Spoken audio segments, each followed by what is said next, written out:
السلام عليكم ورحمة الله وبركاته. أهلا وسهلا بحضراتكم. زي ما تعودتم حلقتنا فيها كل الأحداث اللي تخص الأهلي، فيلا بينا نبدأها مع بعض. قبل ما نبدأ حط لايك للفيديو واعمل اشتراك في القناة لو لسه مش مشترك علشان يجيلك كل جديد. أخبار الأهلي: غضب عارم في الأهلي من تأجيل لجنة الانضباط باتحاد الكرة جلسة التحقيق مع محمد الشيبي لاعب بيراميدز التي كان من المقرر انعقادها اليوم دون أي أسباب منطقية، واللجنة تبرر الأمر بوجود ظروف خاصة للقضاء التي تقودها، والجماهير الحمراء توجه اللوم لإدارة النادي التي تسمح لمجموعة مثل هؤلاء بجرجرة لاعب الفريق للمحاكم دون اتخاذ موقف حاسم، وشكواهم للفيفا على التخاذل في تنفيذ القوانين. طبيب الأهلي يخضع عمرو السولية ومحمد هاني لفحص طب الثلاثاء المقبل للاطمئنان على جاهزيتهم لمواجهة الإياب أمام مازيمبي بعد شكواهم من إجهاد عام بعد مواجهة الذهاب. الكاف يعين الكيني بيتر كوميتي حكما لمواجهة الإياب بين الأهلي ومازيمبي الكونغولي، ويعين الحكم المثير للجدل ميرا ريفيت حكما لتقنية الفار. مجموعة قنوات MBC تدرس إطلاق قناة رياضية جديدة الفترة القادمة وتقديم مجموعة متنوعة من البرامج المميزة بقيادة إبراهيم فايق وسيد عبد الحفيظ ومهيب عبد الهادي، والحصول على حقوق إذاعة بطولة الدوري المصري. ميكال المدير الفني للمنتخب الأولمبي يأمل في عودة إمام عاشور لمستواه سريعا بعد العودة من الإصابة لرغبته في ضم اللاعب لقائمة المنتخب في أولمبياد باريس.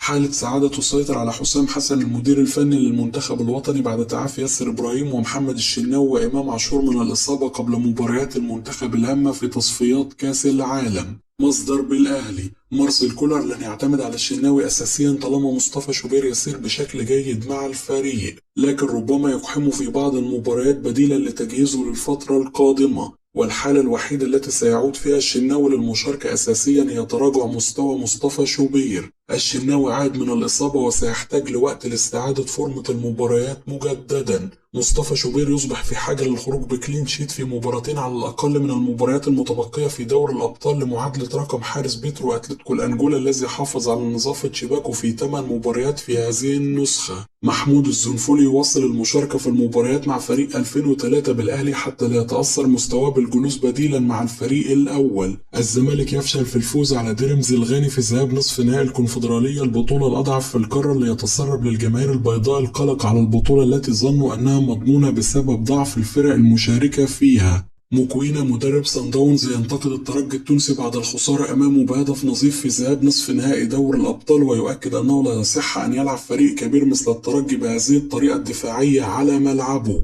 عمرو الجنايني رئيس اللجنة الثلاثية السابق باتحاد الكرة يدرس الترشح لانتخابات اتحاد الكرة القادمة، والبعض يؤكد أنه لو تم اختيار واحد بهذه العقلية من قبل الجمعية العمومية ستذهب الكرة المصرية إلى الهلاك. يوسف البليلي لاعب مولودية الجزائر يتسبب في جدل كبير بالشارع الرياضي هناك بسبب محاولة اعتدائه على محكمة في أحد المباريات والتعامل معها بشكل غير لائق. قائد مازيمبي الكونغولي: أعتقد أن مازيمبي كان يستحق نتيجة أفضل أمام النادي الأهلي. خلقنا فرص كثيرة للغاية لكن لم نستغل أي منها للأسف الشديد. أعتقد أنهم في الأهلي سعداء للغاية بتلك النتيجة لأنه من الصعب على أي فريق الخروج من لوبومباشي متعادلا، لكن لا مشكلة، لا يزال أمامنا فرصة في القاهرة ونريد أن نسجل في شباك الأهلي هناك، وأنا واثق أننا سنفاجئهم في القاهرة مثلما فعلنا مع بيترو أتلتيكو في أنجولا. الأهلي منافس كبير لكننا نلعب بشكل أفضل منهم، وهو ما ظهر على ملعبنا. لقد سيطرنا على المباراة بشكل تام، لا يمكن لجماهير المنافس أن تؤثر علينا في القاهرة، فنحن معتادين على اللعب في مثل تلك الأجواء الجماهيرية الكبيرة. أثق أننا سنتأهل إلى نهائي دوري أبطال أفريقيا من القاهرة، وهذا هو طموحنا كلاعبين وجهاز فني.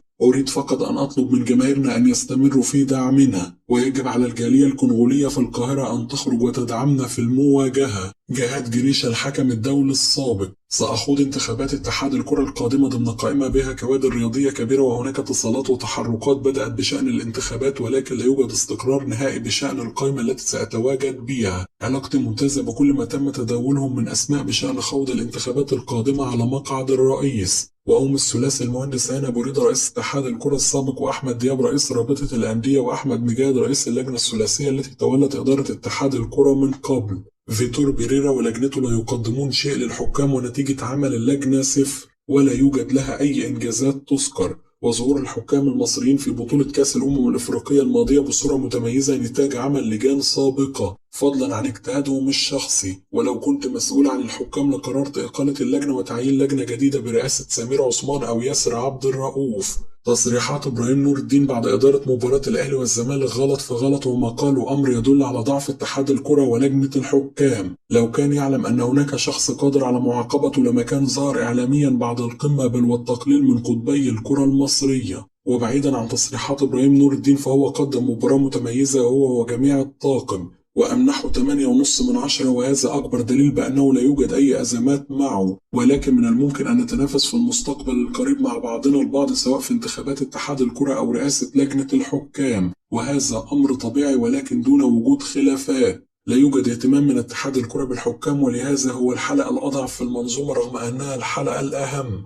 ولكن دائما الحكام شماعة فشل الجميع. كما دائما لا يوجد رئيس لجنة في الفترة الماضية همه أن يكون للحكام ظهر قوي في الكرة المصرية. الخلاف بين رموز التحكيم بسبب الصراع على كرسي رئاسة لجنة الحكام، حتى من يريد تطوير الحكام لن يصل إلا بالصراعات، وهذا ما شاهدناه في الماضي. يجب أن يكون هناك تنافس على المنصب، ولكن من يأتي الجميع لابد أن يساندوا من أجل مصلحة الحكام. كده تكون انتهت أخبارنا، نشوفكم على خير في حلقة جديدة.